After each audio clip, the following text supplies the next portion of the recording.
So we're going to demonstrate a tarp shelter here, but I really want to encourage you to do some research. There are literally hundreds of different types of tarp shelters. I remember finding one poster online available of 60 different types of tarp shelters just on that one poster, and I know there's more besides that. And so we're just going to demonstrate one here. We're not trying to do all that, otherwise this would be a whole video just on tarp shelters. And this is one that's very simple and easy to set up, and it demonstrates the principles of tarp shelters. Okay, to make this tarp shelter as necessary for making most tarp shelters, you're going to need some kind of a pole and some cordage. Now, for this particular tarp shelter, this is one of my walking sticks. It happens to be just the perfect length, and so we're going to go ahead and use that because that illustrates, like, you know, some shelters work really good with a walking stick length pole. Other shelters you might need a longer pole, you know, depending what the shelter is. Suppose you needed to cut poles from the woods. Now, you can frequently find standing, young, dead trees, which were perfect for shelter poles, out in the woods easily. And so, you know, by harvesting them, you're actually getting rid of dead wood in the forest and leaving things better than they were before you got there, as we talked about earlier. But to get these poles, real handy tool to bring along is a folding camp saw or a pruning saw. Then once you get your pole cut, something like a bush knife or a machete to trim all the branches off. You want to make sure there's nothing that's going to poke you as you're getting in and out of your shelter, or poke holes in the tarp or whatever. And so take the time to clean your poles up before you put the tarps on it. Now, one other real important principle for tarp shelters is to make your frame to fit the tarp. Don't just put up a frame and then try to fit the tarps on it. Okay, so you're going to have to measure your frame by the tarps. Now, this particular shelter is pretty easy that way. You just need the one pole. And that goes together with the other thing that this particular shelter needs.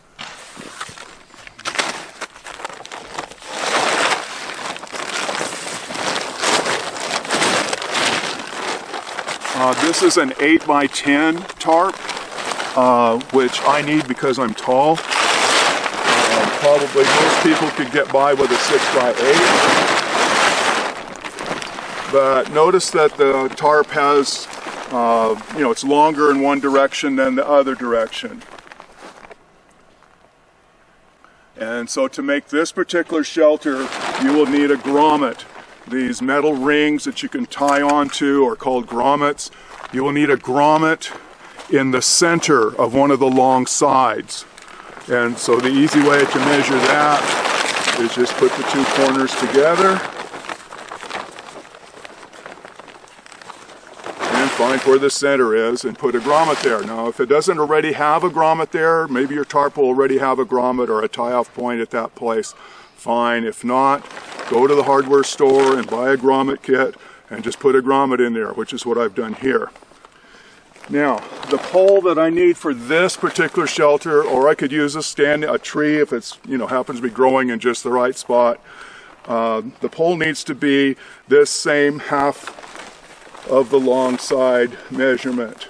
And so this is, you know, just right about there for this pole. And so I'm going to tie this pole on at that point.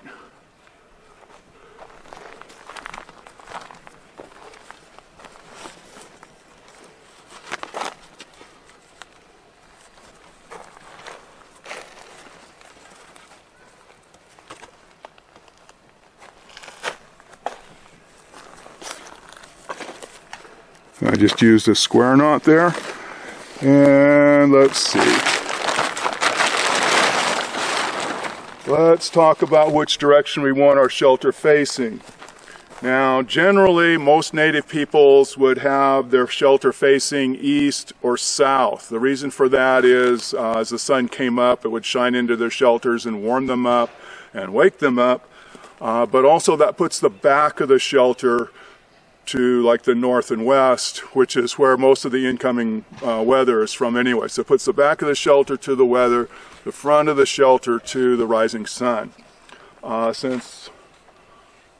Yeah, we'll just go ahead and set it up here because the directions aren't working out for our particular spot here, but just understand that we would want the door of this shelter facing east. The other thing we need to set this particular tarp shelter up and many other tarp shelters is some stakes.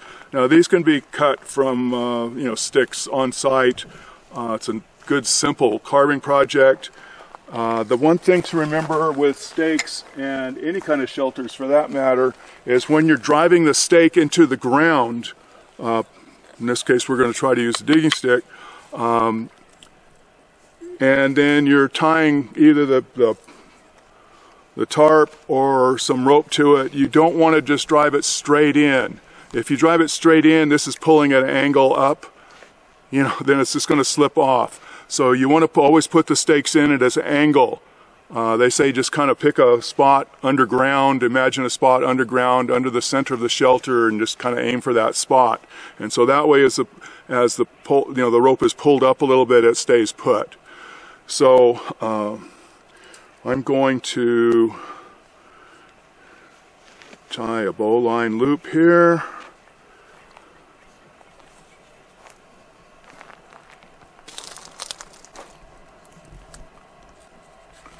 And put that over the top. Set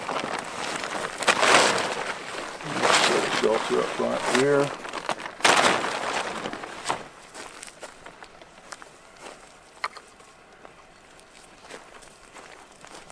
And this will go, probably about there.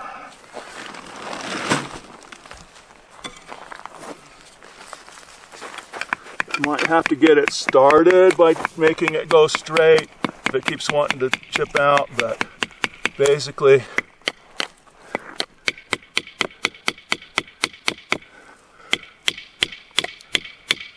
want it to go in at an angle.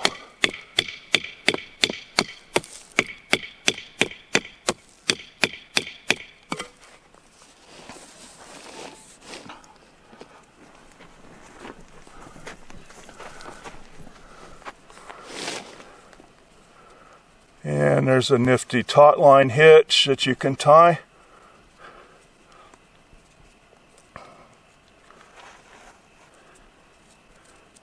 So we can adjust the tightness of this when we get things set up. Okay. Done. I need to help you again. I could set this up by myself, but it would be a little bit of trial and error. Can you just hold this pole here? Okay, we're going to need to go around to the back of the shelter.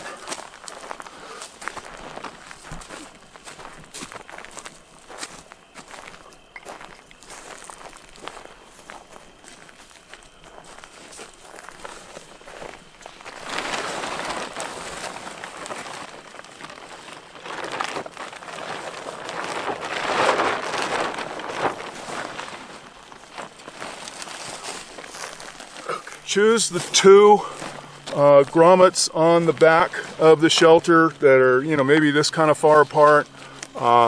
This one has a grommet every, about a third of the length. That works. Anyway, when we first started doing this, we made the mistake. So learn from our mistakes. You don't have to make the same one. And we tried to make stakes that would fit through the grommet holes and stake directly into that. Well, very soon that broke out the grommets and we had to replace them. And what I've learned since is to tie little lengths of cordage here around the holes and put the stake in through that.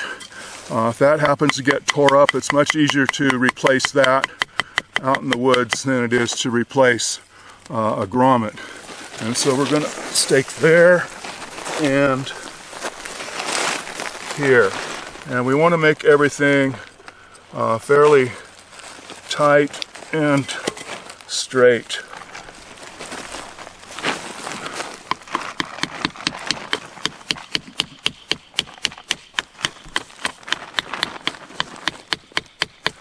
Again, angling the stakes.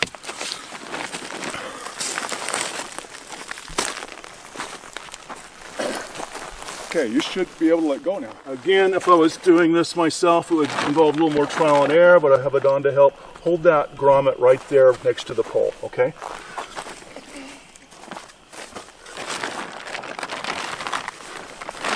And then I'm going to pick a grommet on the side, the short side of the tarp, and make this more or less tight between the door and the other stake that I put in over there, and put another stake in here. And the same thing on the other side.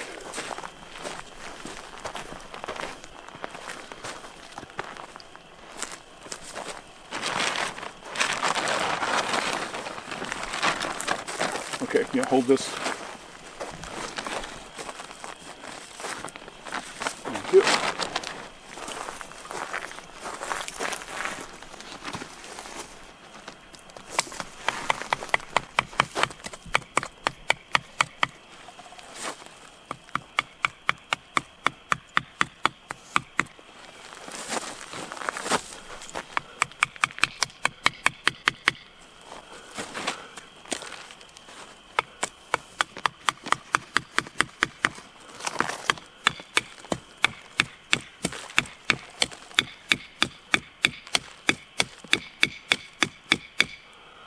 Okay.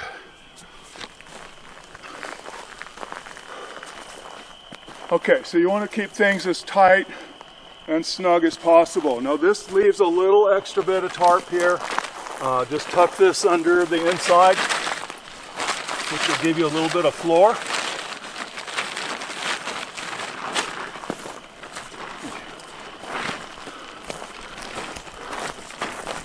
And so if you want to totally close yourself off, you can tie this here shut at the pole, or let's use that one. Okay.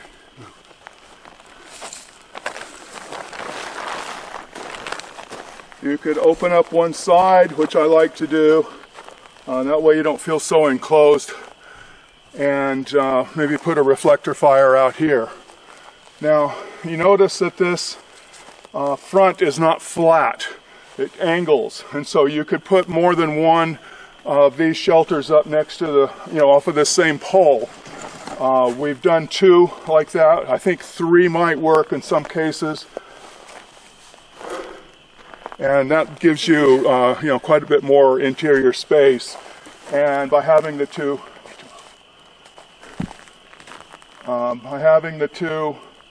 tarps working off of the same pole, that increases your usable. You get more than just 2 tarps worth, 2 of these shelters worth of usable space inside. Now, one thing for sure you'd want to do is also have a debris bed here. I'm blowing this one, so I'm going to put it over too. Again, you're going to lose more of your body heat to the cold ground than the cold air. And so make yourself a nice debris bed there and settle in for the night. Now again, there's a lot of different types of tarp shelters. So do some research. Each situation's a little bit different. One tarp shelter might work really good in one situation and not work so well in another, but another one works good there. Now the reason I like tarp shelters over tents is, number one, they're lightweight and not so much weight to carry in. The other thing is just the versatility that you have. Lots of different types of shelters you can make with them. The third thing is you can have a fire in connection with your shelter. Again, I would try to have a fire probably like right here. I've been backpacking a lot, and I remember it being really hard to leave the nice warm fire to go to my cold tent and cold sleeping bag. Whereas this, you have everything, it's just right there, close by. I don't have to leave anywhere. The fire can keep going. I can put a pile of firewood here and throw sticks on through the night if I want to. And keep, if it gets cold, and keep the fire going. And you just have that coziness of the fire right next, in connection with your shelter. Well, the water bottle's empty. and we're still thirsty. So we've come down to the river here where we've got plenty of water. So here we got lots of water, but is this safe to drink? Probably not. And so how could we purify it? Well, the simplest and most basic way is to boil it. And what would we need in order to boil it, though? We would need some fire and some kind of a cook pot to boil it in. Or we could use the stainless steel water bottle here. This has to be a single wall, not the insulated kind, to be able to do that.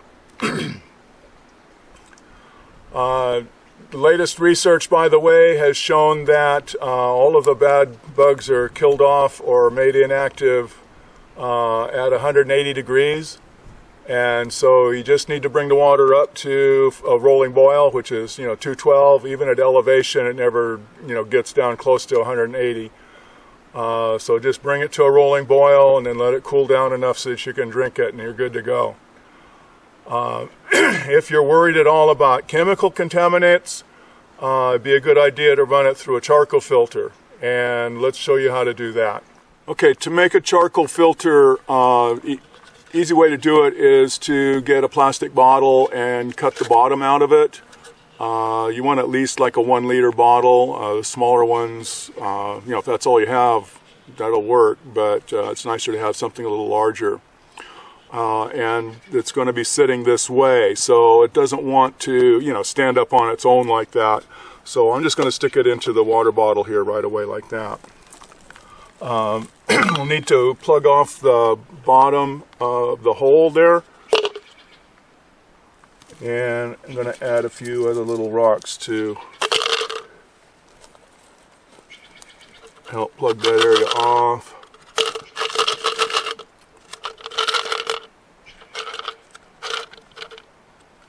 And then we'll fill it up to about here with sand.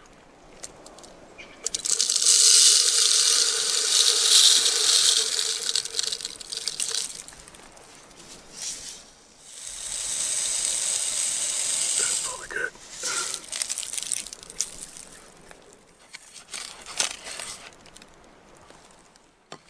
Okay, this charcoal we just pulled out of the fire.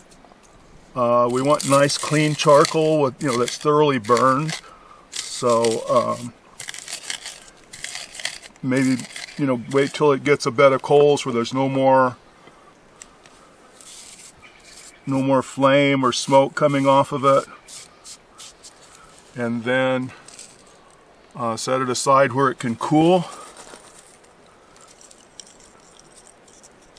and then you can process it like this.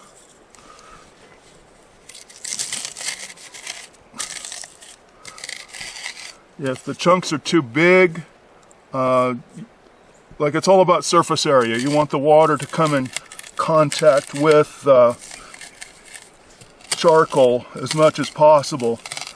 The way charcoal works is it grabs a hold of things.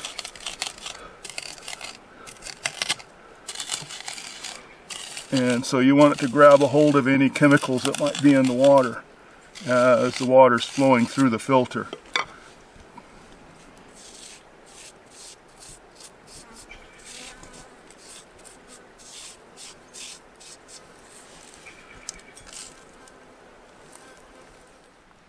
Okay, and then we'll top it off with another layer of sand because the charcoal likes to float and needs something to hold it down.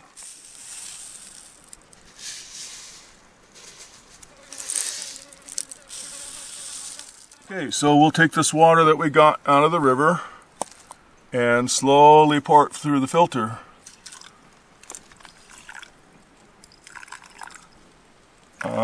The slower the water goes through the filter, the better, but obviously you can put it through so slow that it's inefficient.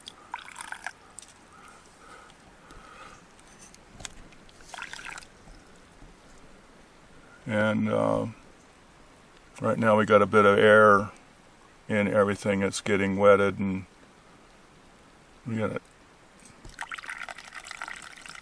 The rocks down at the bottom are doing their job.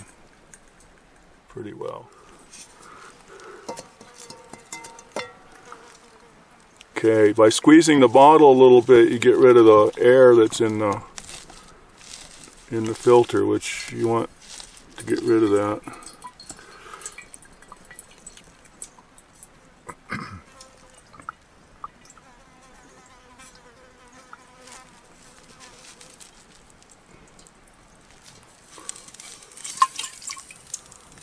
Well, that's not too bad.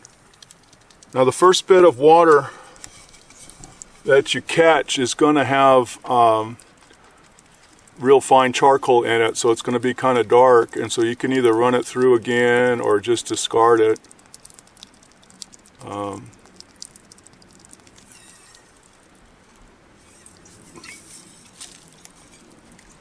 Probably has some sand in it too, a little bit.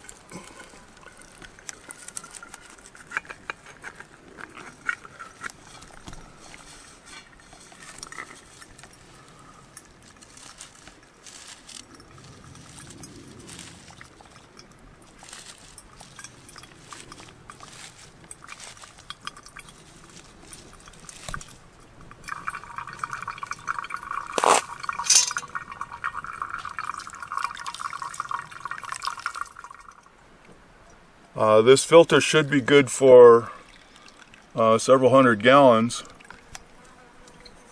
The problem with these filters, they don't travel well, and so this is more for a permanent camp setup. And you might want to rig up some way to run the water through there a little more efficiently rather than having to sit here and pour it in every little bit. Okay, here's the last bit of water we're pouring through.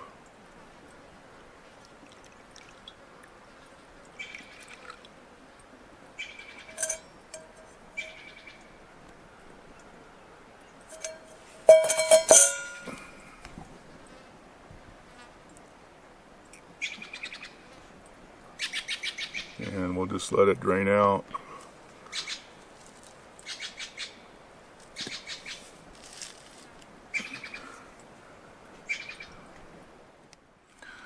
Okay, this is still dripping a little bit, but we're going to go ahead and wrap this up. I'll pour a little bit of this out into the, we only got about a half a jug here right now, but I'll pour a little bit out so you can see how clear it came. And now we got something safe here to drink.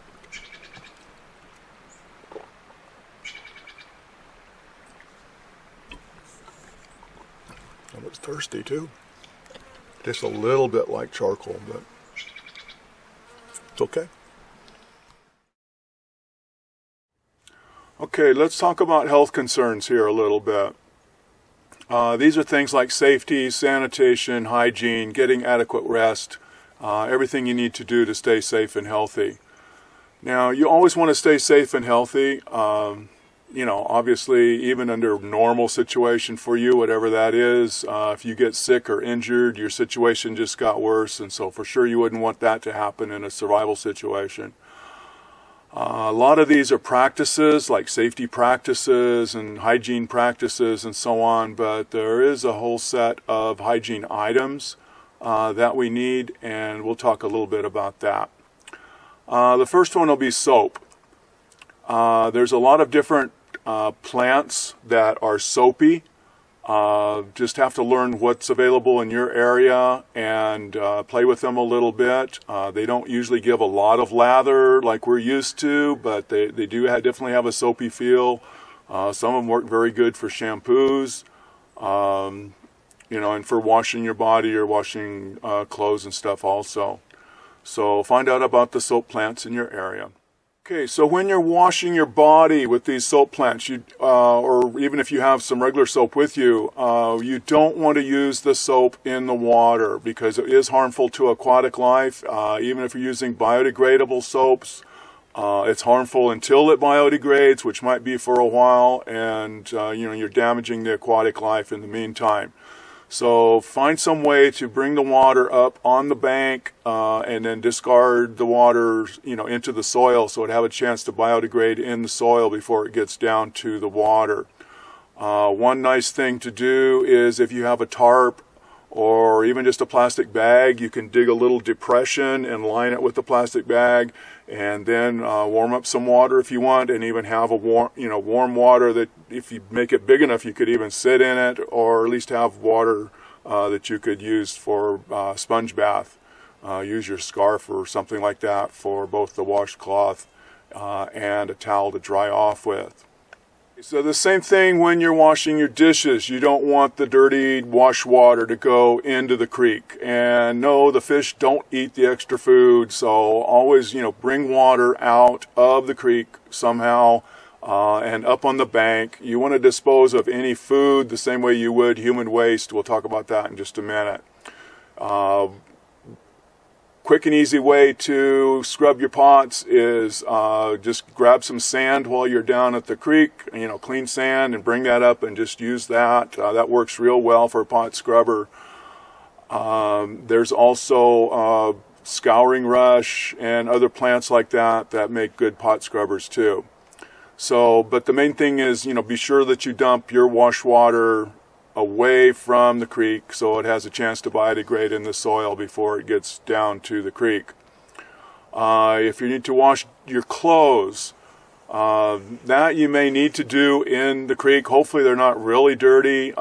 Be better yet to maybe use the little wash basin that you made with the plastic lining to wash your clothes there, and you're not going to be able to get them as clean maybe as a washing machine would, but you can definitely rinse them out really well, scrub them a little bit, and then rinse them off and then hang them on the bushes to dry. People have been doing that for a long time. Okay, when you have to go to the bathroom, let's follow the advice given in Deuteronomy 23 verses 12 through 14, and I'm reading from the God's Word translation. It says, choose a place outside the camp where you can go to relieve yourself. You must carry a pointed stick as part of your equipment. When you go outside to squat, dig a hole with it, and when you're done, cover up your excrement. The Lord your God moves around in your camp to protect you and hand your enemies over to you, so your camp must always be holy. This way the Lord will never see anything offensive among you and turn away from you. So, take your digging stick and dig a hole about the size of your head, roughly, and then squat over it, do your business, and then when you're done, cover it up. Now, use your digging stick to dig the hole, okay? Because the digging stick is used for so many other things, you don't want to risk contaminating it. So don't use your digging stick to cover the hole up. Just use the bottom of your boot or another stick or a rock or something, closed piece of bark or something like that to cover the hole up. And that way you don't contaminate your digging stick. For toilet paper substitutes, if you don't have enough toilet paper, or sooner or later you're going to run out anyway, moss works really good. Leaves are the classic one. Be sure and use several as they have a tendency to break through. Smooth round stones, okay, make sure they're smooth and rounded. Those work very well. You can just leave them all in the hole along with your business there. Also snow, if it's kind of crusty where it holds together, that can work really nice, and wash yourself a little bit while you're at it.